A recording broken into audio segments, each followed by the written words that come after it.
Neemias é um livro curto, mas você não tem como entender Neemias se você não leu o livro de Esdras, tá? Então, se você quer entender alguma coisa de Neemias, tem que antes ler o livro de Esdras. Então você tem que ler nesses dias esses dois livros, tá? Porque eles completam um ao outro, tá? Eles se completam. Na verdade, esses livros são os últimos livros do Velho Testamento, tá? Os últimos livros do Velho Testamento, a cronologia do Velho Testamento não está colocada em ordem dos livros, mas esses livros são os últimos livros que foram escritos no período chamado Velho Testamento, tá? Então nós temos uma observação interessante a fazer aos irmãos. Quando nós vamos ler o livro de Neemias, Neemias trata da reconstrução dos muros e das portas, né? Dos muros e das portas, porque o templo já havia sido construído, tá? Então, o templo já havia sido construído, e quem foi o encarregado de construir o templo foi o Esdras, né? Então, Esdras foi o homem que Deus usou para ser a pessoa, o líder que estivesse encampando esse trabalho, a reconstrução do templo em Jerusalém. Então, é importante você fazer essa conexão para você entender historicamente, né, o que está acontecendo. Então, Neemias, Esdras constrói o templo, seguidamente, Neemias vem fazer a reconstrução dos muros e das portas, né? Muito bem. Tudo isso, irmão, a gente, quando analisa esses fatos, a gente conecta, a gente aplica na nossa vida. Mas só para os irmãos terem uma certa entendimento maior do que estamos falando, o livro de Neemias, portanto, o livro de Esdras antecede o livro de Neemias, né? E o livro de Neemias, a pessoa de Esdras, ele é uma pessoa muito importante na história, né? Na história de Deus, né? Na história do povo de Deus. Neemias, segundo a tradição, foi ele quem estabeleceu, organizou o Velho Testamento. Então, a ordem dos 39 livros do Velho Testamento, de acordo com a tradição, foi Neemias que estabeleceu. Foi Neemias também que ele organizou, ele definiu, estabeleceu a liturgia do culto da sinagoga. Foi ele que estabeleceu a liturgia do culto da sinagoga. Como também foi ele o fundador da sinagoga em Jerusalém. Então nós temos esses fatos históricos para a gente sintonizar aí na história. Mas antes de sintonizar a história, é bom a gente fazer a seguinte compreensão. Você sabe muito bem que tanto Neemias quanto Esdras, eles foram servidores do Império Persa, né? Aonde era o império, aonde estava Ciro, né? Ciro, Dario, essas personagens do Império Persa. O livro de Daniel e Jeremias, eles anunciam o cativeiro da Babilônia. O cativeiro da Babilônia, que é aquele período que Deus usou Nabucodonosor, né? Ao contrário de Ciro, né? Nabucodonosor foi usado para punir o povo de Israel. Já Ciro foi usado para abençoar o povo de Israel. Muito bem. O cativeiro da Babilônia, começou no ano 605 a.C., quando foi levado uma leva dos jovens nobres, né? O jovem inteligente de Judá. Nessa leva foi Daniel e os seus amigos. Depois, em 597, outra leva de pessoas levaram ao cativo. Nesta ocasião, foram mais de 11 mil pessoas, dentre eles o profeta Ezequiel. E no ano 586, o restante de Judá foi levado para o cativo, exceto Jeremias e os mais pobres. Jeremias e os mais pobres não foram para o cativeiro, ficaram em Judá. Agora, aí passa-se 70 anos desse cativeiro, 70 anos se passa, aí começa o cumprimento da promessa, lá de Jeremias 29, 10 e 14. Lá tem a promessa do retorno deste povo do cativeiro, né? Está lá bem claro a promessa de Jeremias, nesse texto de 29, 10 e 14, aonde fala sobre isso. Assim diz o Senhor: certamente que passados 70 anos em Babilônia, atentarei para vós e cumprirei sobre vós a minha boa palavra, tornando a trazer para este lugar. Então Jeremias profetizou o tempo do cativeiro e dizendo que ao passar os 70 anos, Deus ia ouvir a palavra deles, e eles iam voltar de volta à terra que eles saíram, a terra de Judá. Agora veja bem interessante, meus irmãos, que no relógio de Deus, no tempo de Deus, na promessa de Deus, na ação de Deus, estava determinado. Mas, no entanto, sempre que acontece isso, promessa de Deus, alguém tem que reivindicar. Você entendeu? Alguém tem que reivindicar aquilo que Deus prometeu. Sabe por quê? Porque Deus usa isso com três propósitos. Com três propósitos. Primeiro, propósito da renovação. Renovação espiritual. Segundo, propósito da consagração de um povo em prol de uma crença, de uma fé, de uma promessa. E terceiro, numa exaltação, numa convicção, numa manifestação de devoção à palavra do Senhor Deus. Então, Deus usa essa situação e alguém tem que reivindicar o que ele disse, provocando esse tipo de coisa. Uma renovação espiritual, consagração espiritual e uma volta à palavra do Senhor Deus, né? E assim aconteceu. Você pode ver, portanto, no livro de Daniel, mas especialmente você vai ver no livro de Esdras e de Neemias, né? Esses homens, eles eram compreendidos da palavra do Senhor Deus, e nós encontramos no primeiro capítulo de Esdras, né? Que diz o seguinte: o primeiro ano de Ciro,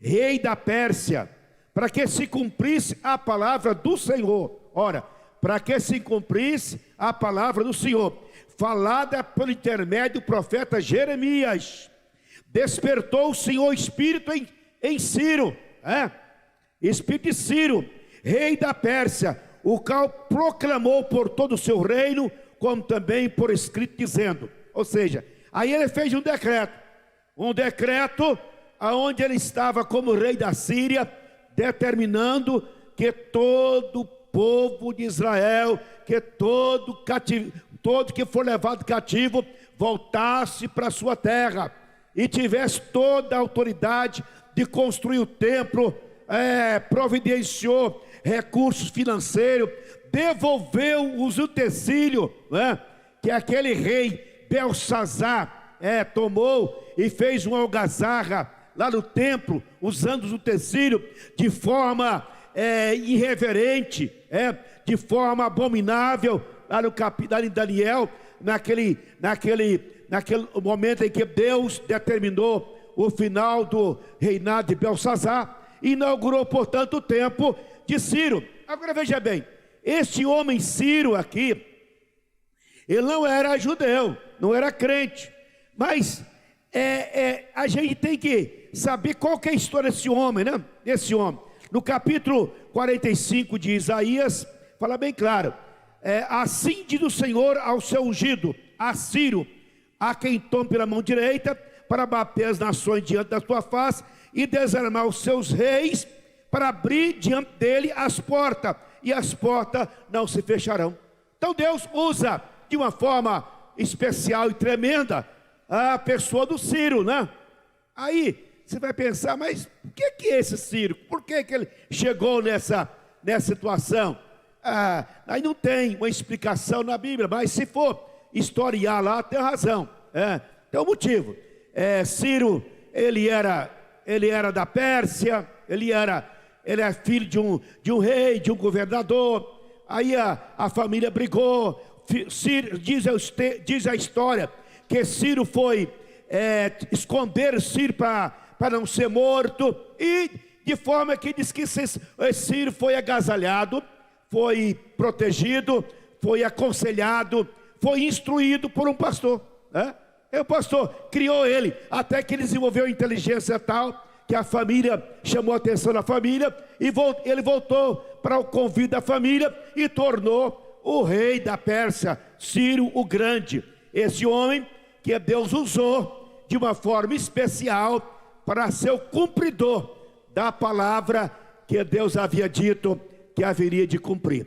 O que nós compreendemos, como foi a oração de Daniel, ele disse: Senhor, Tu és o Deus que remove reis, que remove impérios, para que a Tua vontade seja garantida, né? Seja realizada, que a Tua palavra seja cumprida. Então, é o mesmo princípio. Nós estamos vivendo o mesmo princípio, a mesma realidade, né? O mesmo Deus que realizou essa obra aqui é o nosso Deus. A sua palavra, ela é cumprida em nós, não é porque nós queremos, não, é porque nós acreditamos que a palavra dele é fiel e não volta atrás, e não volta atrás.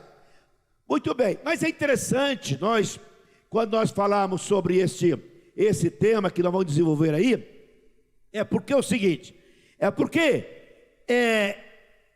o templo tinha primazia, primazia às portas e aos muros, né? O templo era a referência espiritual daquele povo. O templo é lugar de adoração e culto, né? Então o templo, ele devia ter a primazia, né? Na vontade de Deus, né? Na vontade de Deus, né? No plano de Deus, o templo tinha primazia. Tanto é que ele preparou esse modo de agir, né? Após cumprir os 70 anos, começou o povo de judeu voltar para a sua pátria. No ano 538 veio a primeira remessa. No ano 457 veio a segunda remessa, que Esdra veio. Ele trouxe consigo 17 mil pessoas. E no ano 44 a última remessa, o restante que veio com Neemias. Agora, vamos lá. Historiamos, vamos estar entendendo aqui a aplicação para nós. Então, gravei isso. O templo tinha primazia. O templo era referência espiritual. O templo era lugar de adoração e culto, né? Então, isto é um fato. Agora veja bem, Jesus quebrou o paradigma do templo, Jesus quebrou o paradigma do templo, ele quebrou o paradigma da suntuosidade, da riqueza, daquilo que é grandeza, daquilo que é arquitetura. Jesus quebrou esse paradigma, quando ele falou assim: eu sou maior do que o templo, Ele quebrou esse paradigma. Bom, ele quebrou esse paradigma com a seguinte revelação, a seguinte doutrina: Deus não habita em templo feito por mãos de homens, Então ele quebrou o paradigma do templo. Deus não habita em templo feito por mão de homem. Imagina bem, se tivesse um templo aqui na terra, onde tinha notícia que lá Deus estava. Você imagina quanto custava entrar nesse templo? Que tem templo aí que não tem isso, estão cobrando.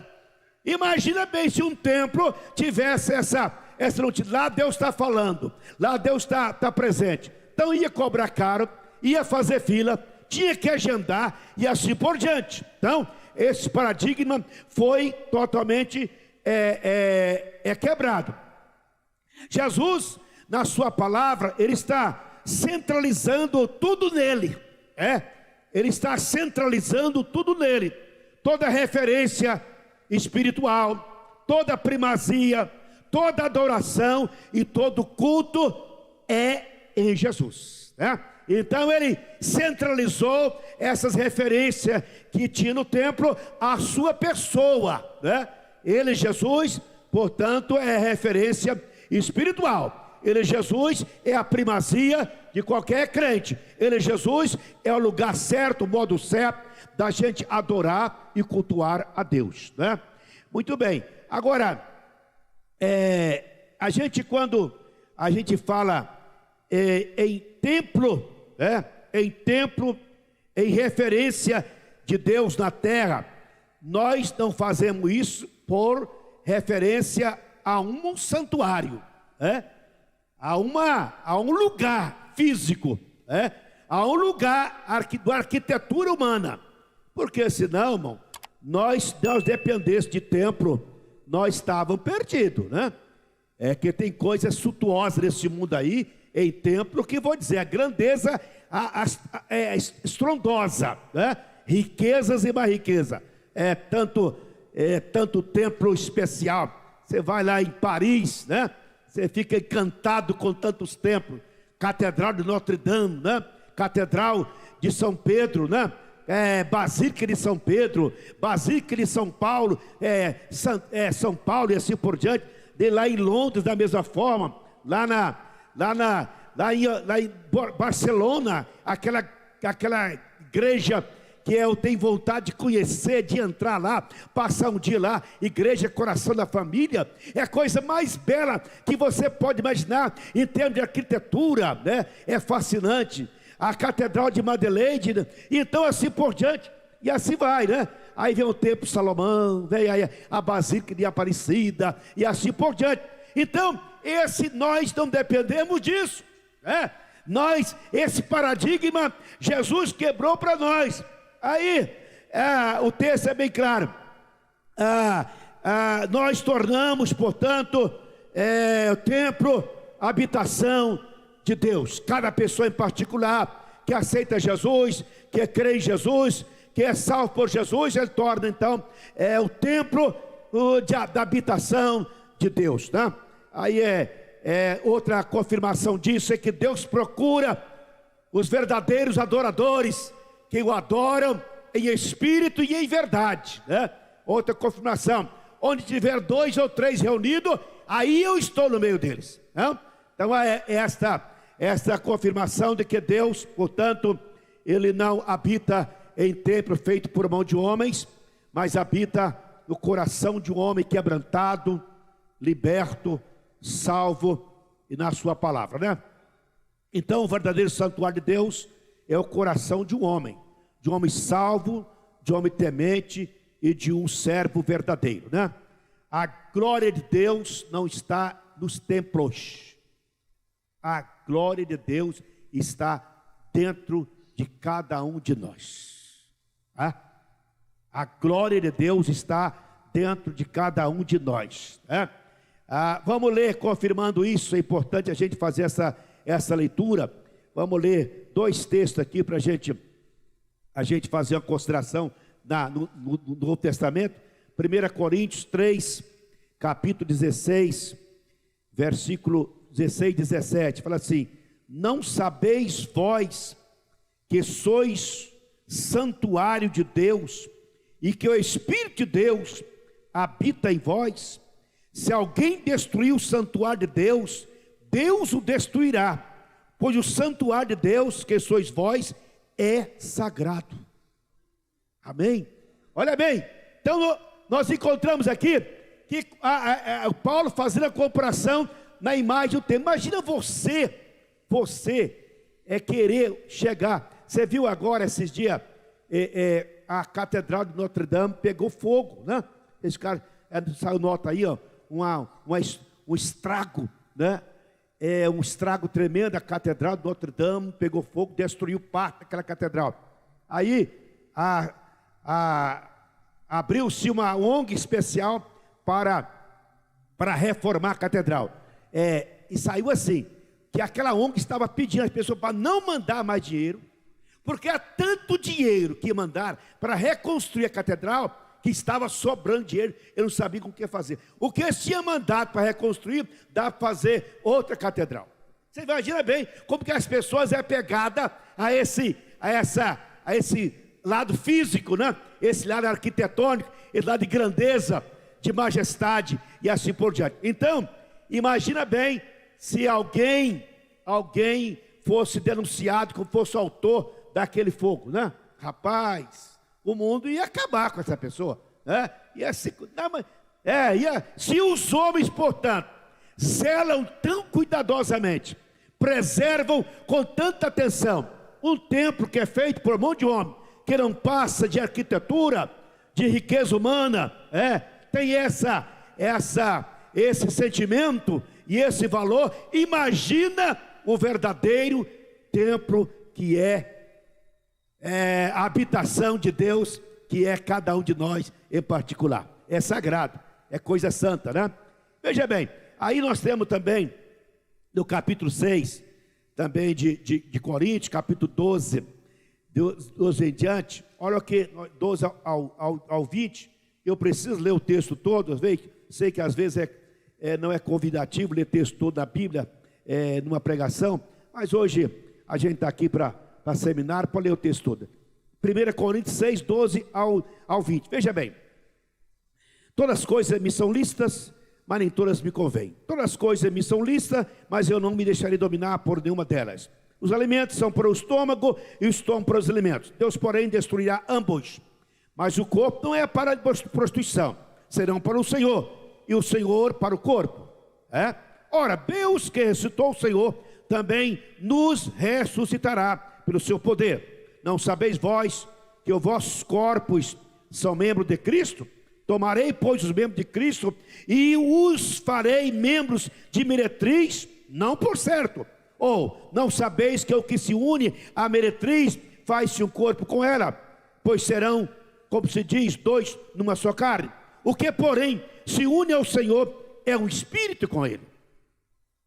O que une ao Senhor é um espírito com ele. Fugir da prostituição. Todo pecado que o homem comete é fora do corpo, mas o que prostitui peca contra o seu próprio corpo. Ou não sabeis que o nosso corpo é santuário do Espírito Santo que habita em vós, proveniente de Deus, não sois de vós mesmo, foste comprado por bom preço, glorificai, pois, a Deus no vosso corpo e o vosso espírito, os quais pertencem a Deus. Amém? Então o texto é bem claro, onde Deus aqui, ele reivindica a nossa santidade, reivindica o nosso zelo, reivindica a nossa total obediência à sua palavra em relação ao nosso corpo. Ele tem, portanto, ciúme deste corpo que é a habitação do seu espírito, ciúme. E esse ciúme é o ciúme de preservação, de posse, ou seja, é dele, é do Senhor, corpo, alma e espírito pertence ao Senhor nosso Deus.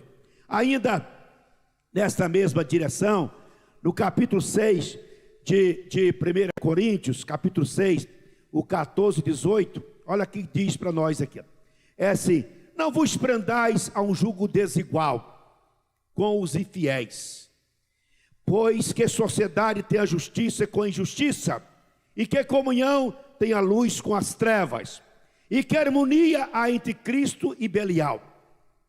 Ou que parte tem o infiel com o infiel? E que acordo tem o templo de Deus com os ídolos? Pois vós sois santuário do Deus vivente, como Deus disse: neles habitarei e entre eles andarei. Eu serei o seu Deus, eles serão o meu povo. Pelo que saí do meio deles, apartai-vos, diz o Senhor, não toqueis nada imundo, e eu vos receberei. Eu serei para vós pai, e vós serei para mim filhos e filhas, diz o Senhor dos Exércitos, o Senhor Todo-Poderoso. Ao 7:1, ora, amados, visto que temos tais promessas, visto que temos tais promessas, aqui as promessas, a gente não pode fazer uma conotação da Bíblia assim, ao bel prazer, a gente tem que saber que promessas são essas, que promessa que nós temos, as promessas que Deus faz ao povo dele, a promessa que Deus faz ao povo dele, assim como as promessas que Deus fez, através de Jeremias, foi cumprida através de quê? Da oração, da consagração, da confissão que Esdras e Neemias fizeram para Deus. Então aqui, da mesma forma, nós, amados, visto que temos tais promessas, purifiquemos-nos de toda impureza, tanto da carne como do espírito, aperfeiçoando nossa santificação no temor de Deus. Amém? Compreendendo, meus irmãos, a gente tem que saber que essa história que Deus quer o coração do homem é uma forma de você concordar com o pecado. Essa história que Deus só interessa o que está no interior, essa é mentira. Essa história que Deus só o que vale é o que você está no seu coração, é mentira. Não é isso não. Deus está falando aqui, Deus não é crente só de interior não, minha gente. O templo é só lá dentro do templo que é templo, de fora não é templo não, aliás é o contrário. Por fora tem que ter aparência, por fora tem que ter segurança, por fora tem que ter proteção, e por fora tem que ter muito zelo, muito zelo. Ou seja, a gente tem que zelar, tem que proteger, tem que dar segurança a este santuário que é o templo da habitação do Senhor Deus. Aí eu não vou falar aqui sobre zelo, mas aí tem o zelo físico, zelo emocional, zelo espiritual, assim por diante, assim, a pessoa não pode desprezar o seu corpo, como dizendo, Deus só importa com o espírito, então eu vou te deixar à vontade, não vou fazer nenhum regime, não vou cuidar da minha vida, não vou tomar banho, não vou fazer cabelo mais, vou virar. Não, gente, é zelo, é proteção, porque nós zelamos de uma coisa que não é nossa, é templo do Senhor Deus. Amém? Então, meus irmãos, veja bem, quando a gente olha para isso, a gente vai entender aqui, contextualizando aqui o nosso tema, o nosso seminário de Neemias e Esdras. Veja bem, olha aqui,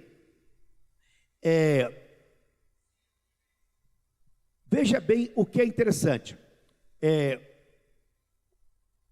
a primazia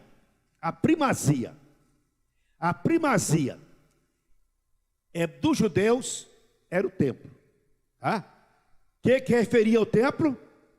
Referência espiritual. Que referia? Demonstração de primazia a todas outras coisas. E segundo lugar, de adoração e cultuar a Deus. Então, a nossa primazia é o santuário de Deus. É a habitação de Deus em nós. É a nossa primazia. É cuidar da nossa referência espiritual. É cuidar do lugar onde nós prestamos a nossa verdadeira adoração ao Senhor Deus. É cuidar daquilo que é primazia de Deus para nós. Isto é o que nós compreendemos. Agora, a Bíblia recomenda a nós tratar o corpo como santuário, não maculando e nem o contaminando com nada, não contaminando com nada. Quando a gente fala, por exemplo, assim, crente não bebe, crente não fuma, crente não tem vício, Aí está falando que o crente zela pelo corpo, que é a habitação do Espírito Santo. Quando a gente fala assim, o crente ele tem que vestir com decência e ordem, nós estamos dizendo que a pessoa tem que ter cuidado na aparência. Você imagina bem, um templo com luz vermelha. Combina? Combina. Não combina com a ideia de templo, né? Interessante, tem algumas pessoas que andam em luz vermelha. Luz vermelha ligada. Então dá aparência de outras coisas. Então a gente tem que entender que o templo aqui nos convida a nós ter cuidado de não contaminar e não macular nada que é a referência espiritual nossa. Esse mês de agosto, né? Diz que mês de agosto é mês de cachorro doido. Isso é linguagem do povo. Mas agosto tem muita coisa boa, mas tem muita coisa ruim. No mês de agosto acontece muita coisa ruim. Esse mês de agosto, você viram as notícias aí? De tanto pastor que dando escândalo na praça? De tanto homens que diz pastor escandalizando na praça. Então, dá uma sensação assim de pessoas que estão vendendo para a sociedade uma imagem, uma aparência de um templo que não confere com aquilo que é referência do que é espiritual. Então, a gente está tratando esses dias nesse pensamento, né? A gente priorizar o que é importante da gente com Deus. Entender o seguinte: Deus, ele promete, mas ao mesmo tempo usa a sua promessa para nos convidar a buscá-lo. É interessante que se você observar, motivação, se você ler o capítulo 9 de Daniel, é uma oração de Daniel, ele ora exatamente esse pedido. Senhor, a oração de Daniel é a oração de intercessão para o cumprimento da sua palavra. Então, a primeira coisa, às vezes nós queremos que Deus cumpra a promessa em nós, mas que não tenha nenhum efeito na nossa vida este cumprimento. Mas agora a proposta de Deus nas suas promessas é o seguinte: é que no cumprimento das suas promessas, antes de a cumprir, nós as reivindicamos com renovação espiritual, com consagração espiritual e com volta à sua palavra. Tá bem? É nesse sentido que eu queria que você entendesse essa proposta do livro de Esdras e Neemias, né? Então, o cumprimento da sua palavra, Deus arrisca, cumpre. Mas a proposta do cumprimento é que alguém levante, alguém lidere, alguém disponha a levar o povo à renovação, a levar o povo à consagração e a levar o povo a voltar o seu olhar, a sua crença, a sua segurança, a sua certeza, as suas convicções daquilo que é palavra do Senhor Deus.